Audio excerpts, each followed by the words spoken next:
In this episode of Something to Say, RGVision CEO Gabriel Puente will be speaking with Matt Wilbanks, CEO and co-founder of Help Social, a San Antonio-based startup that helps big businesses follow their customers' conversations on social media. Join the conversation as they chat about the correlation between customer service and marketing, managing customer care through social platforms, and how bots are evolving in customer relations today. So welcome to Got Something to Say. I'm Gabe Puente, the marketing officer here at RGVisionMedia.com. Today, joining the conversation with us, we have Matt Wilbanks, Chief Executive Officer from Help Social. What's going on? Hello. So today we're going to be going over a few things, right? We're going to go over the correlation between customer service and marketing, managing customer care through social platforms, how bots are evolving in customer relations today, and also what Matt's favorite movie is.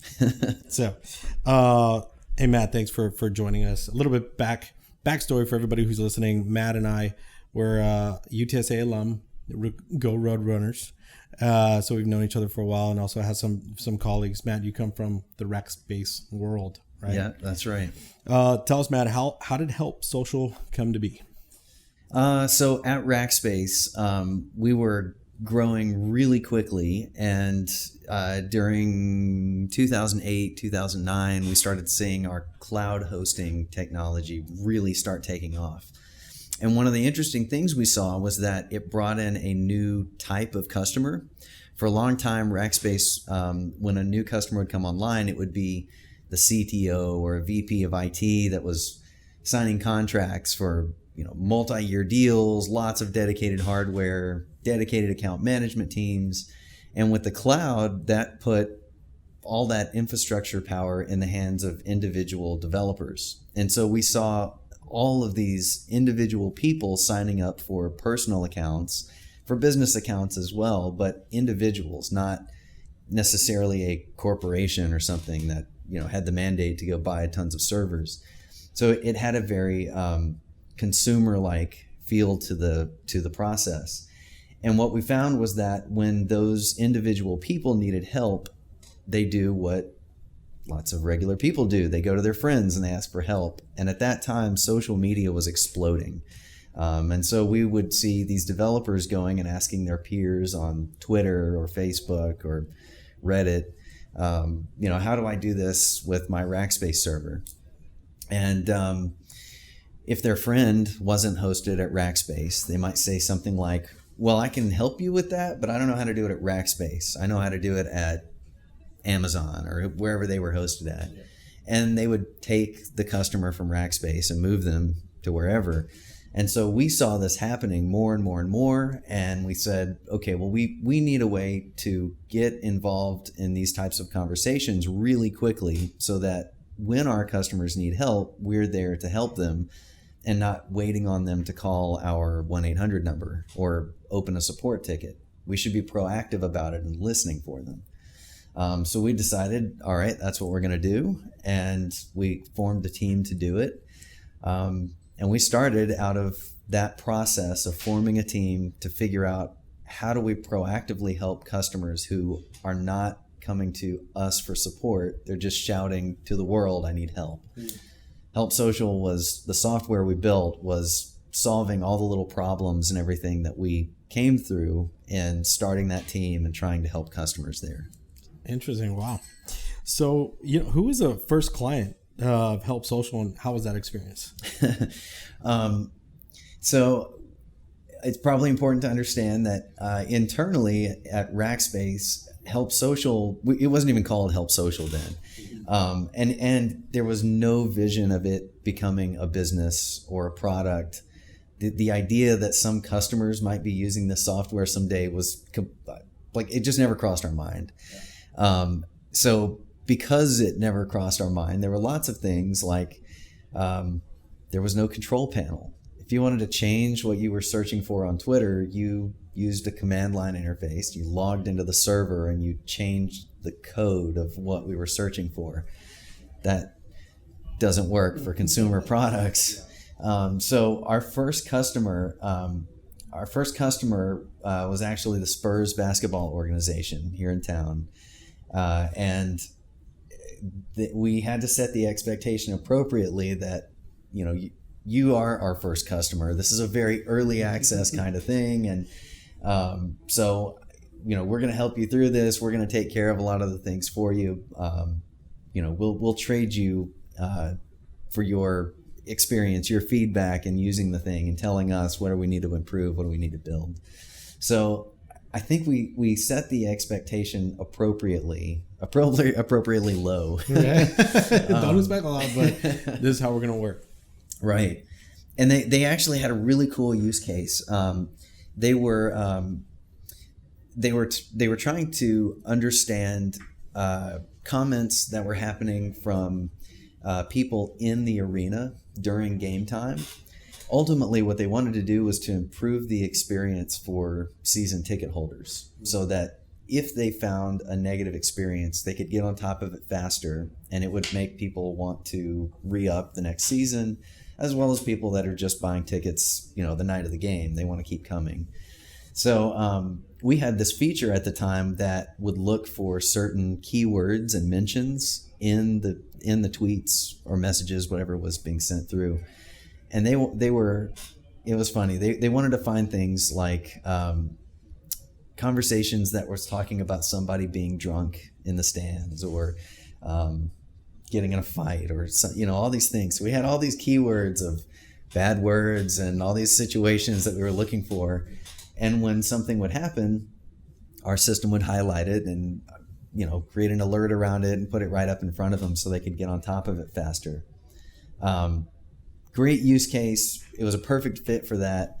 It was also very, very early in, like I said, they were our first customer.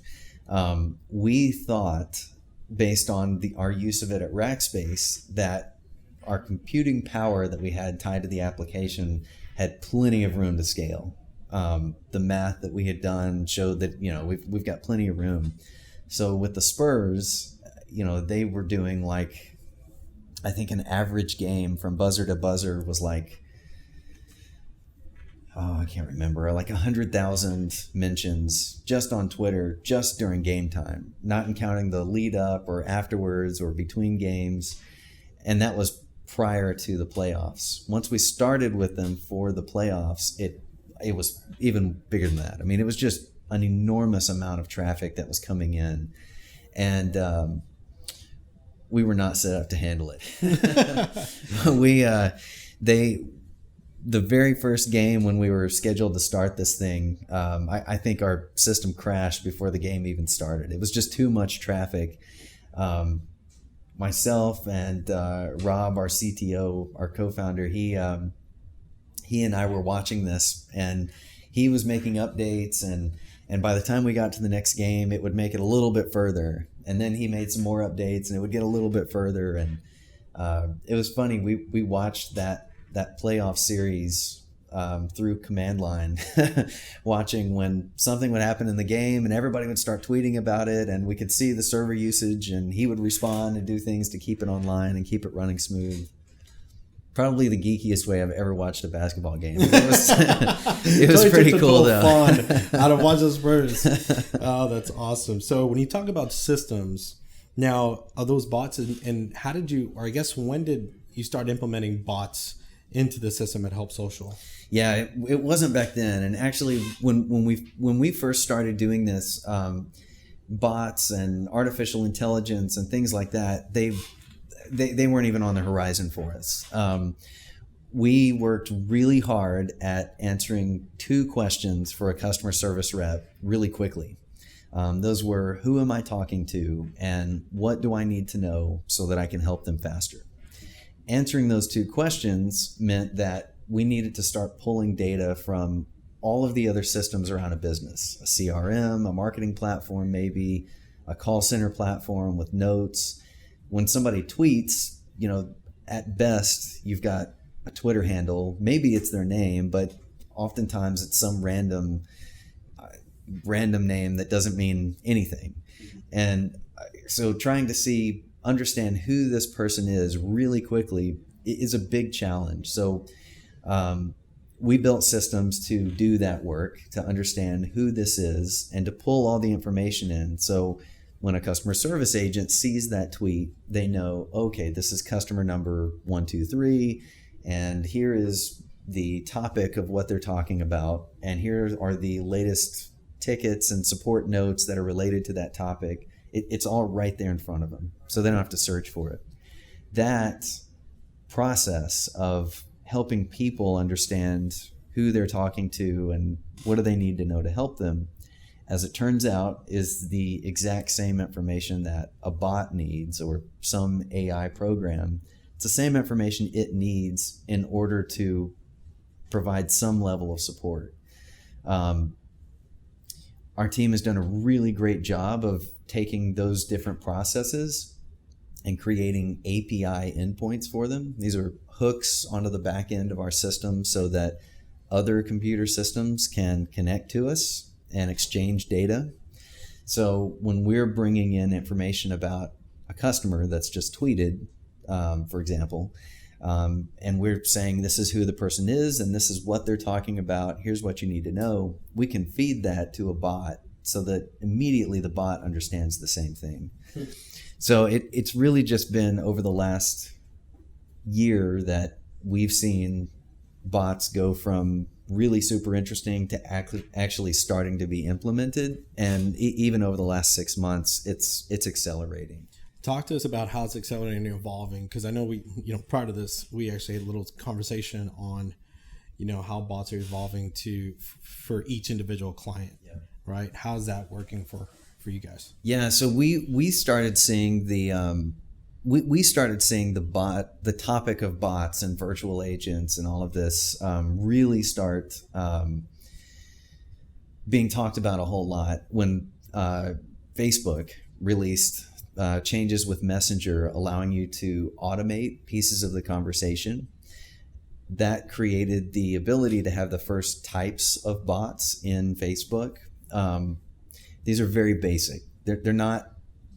It's a stretch to say it's artificial intelligence. You can say, you can have this thing ask a number of questions, and based on how you answer it, it gives a response. Basic information just for lead gen.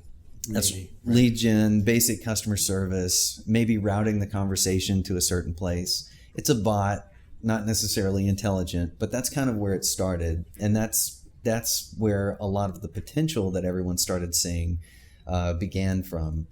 And so the excitement around it is in large customer service centers, contact centers,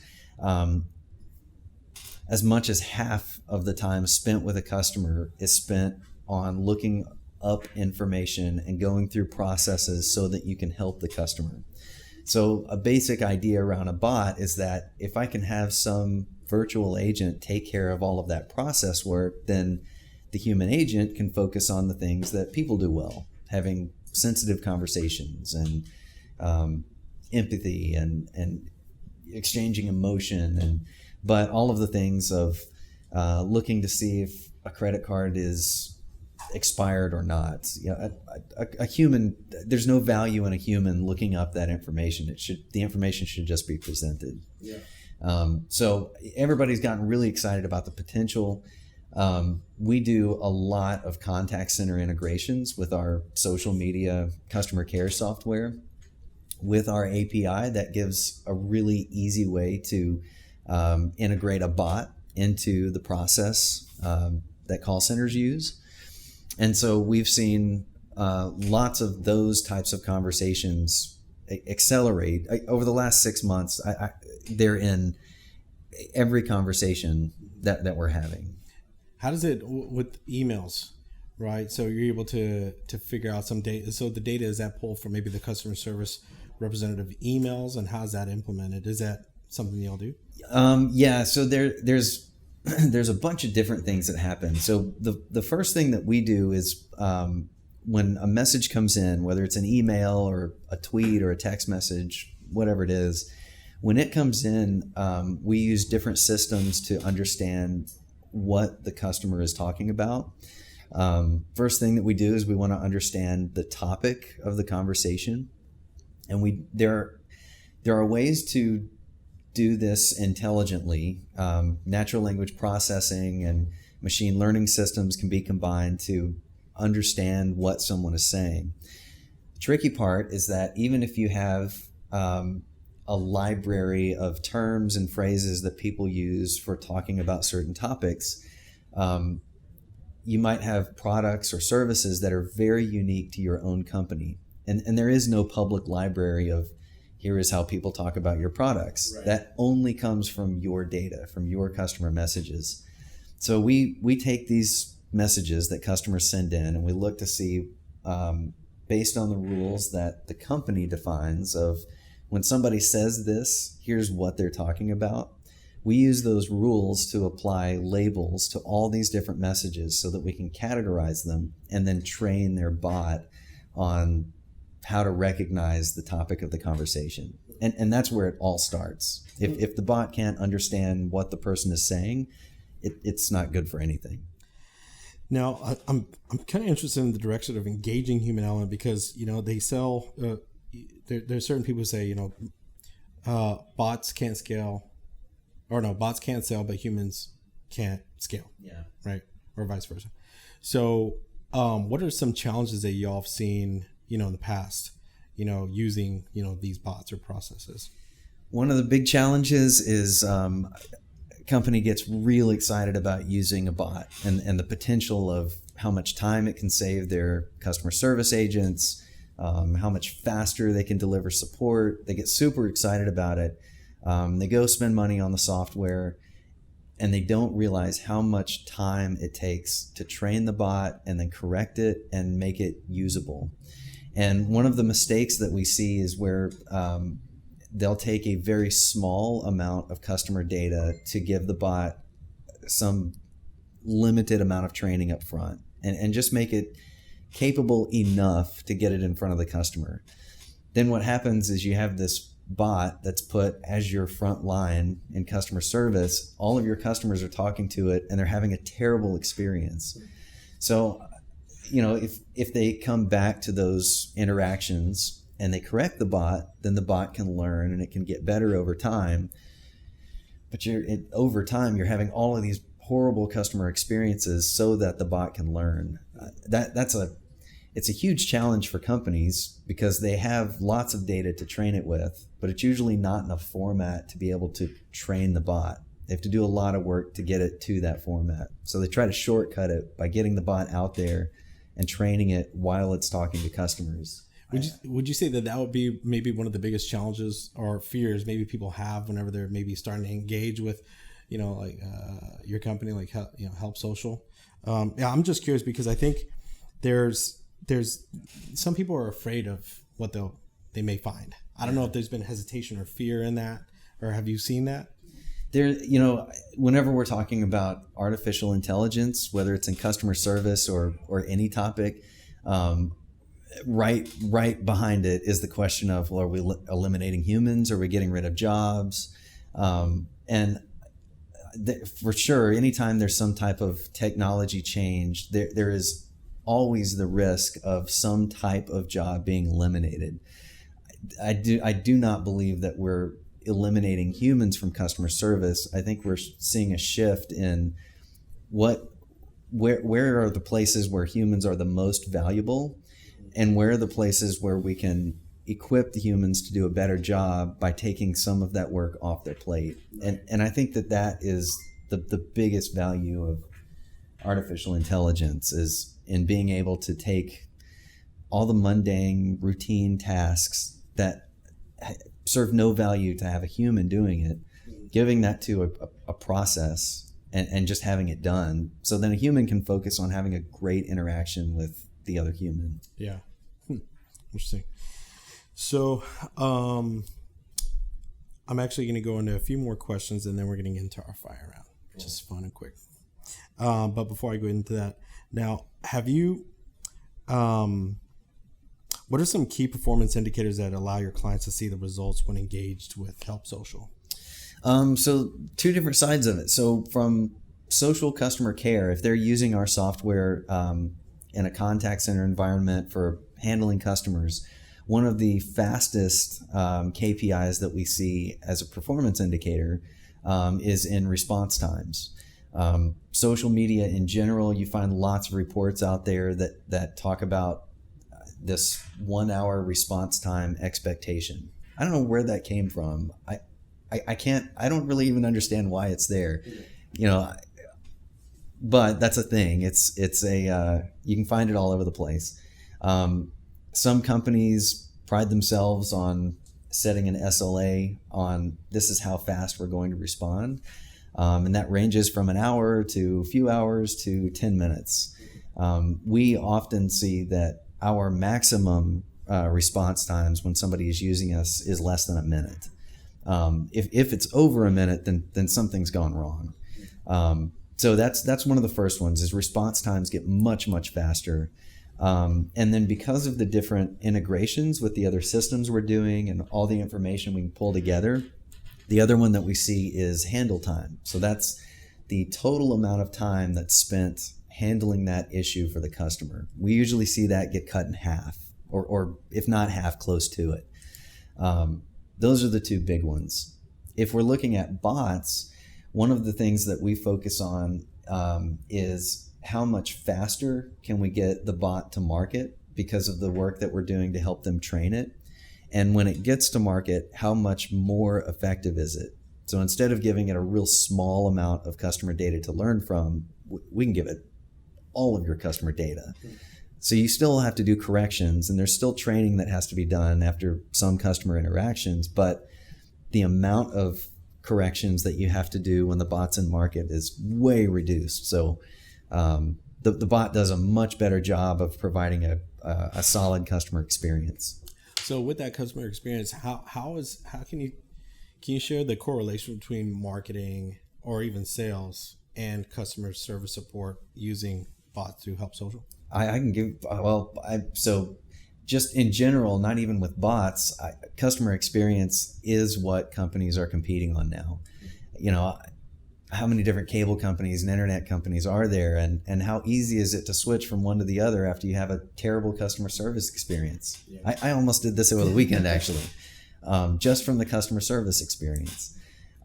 A bot is to a consumer is just an extension of the company. And if you're providing a terrible customer experience, it's no different than if your human agent is providing a terrible customer experience. It's how easy is it for me to do business with you and get what I'm wanting out of this interaction? And if the bot does not do a good job at that, whether it's a bot or a human, that's the experience you're giving your customers. So it can be very, very positive.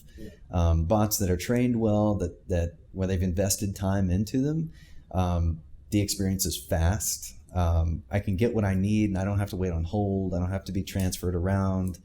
I don't have to tell the bot 14 different times what I'm trying to talk about. So it can be a really great customer experience. Have you noticed that there's, obviously working with companies like Virgin, I believe you're working with Virgin. There's also the Spurs.